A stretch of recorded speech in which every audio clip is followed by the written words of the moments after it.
दुनिया व आखिरत में खुशहाली बनते हैं। और अगर इनकी तरबियत सही ढंग से ना हुई तो यही औलाद दुनिया तो दुनिया आखिरत में भी बवाल बनने वाली है।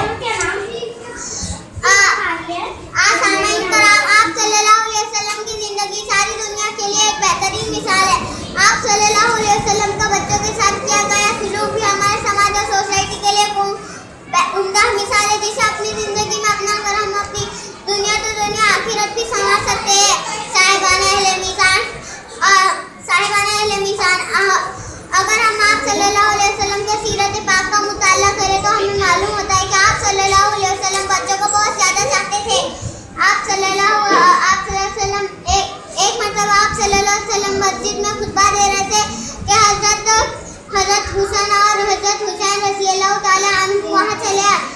हज़रत आप सल्लल्लाहु अलैहि वसल्लम ने मिंबर से नीचे उतरकर इन दोनों को उठाया और फिर मिंबर पर चढ़कर खुतबा देने लगे। आप सल्लल्लाहु अलैहि वसल्लम नवाज़ों को बोझा देते और उनके साथ शफ़क़त का मामला करते। आप सल्लल्लाहु अलैहि वसल्लम ने फरमाया, मन ला युरहम ला युरहम, जो किसी पर रहम नहीं करता इस पर रहम नहीं किया जाता। आप सल्लल्लाहु अलैहि वसल्लम का मामूल था कि बच्चों को जमा करके इनमें दौड़ लगवाते और इन्हें फ़न अरब सीखने की तरगीब देते।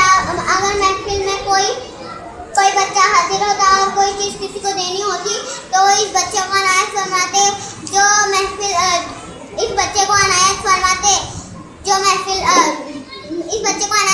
थे। आप फसल का पहला मेवा आता तो आप सल्लल्लाहु अलैहि वसल्लम इस बच्चे को देते जो आप सल्लल्लाहु अलैहि वसल्लम के सामने हाजिर होता। सामईन कराम,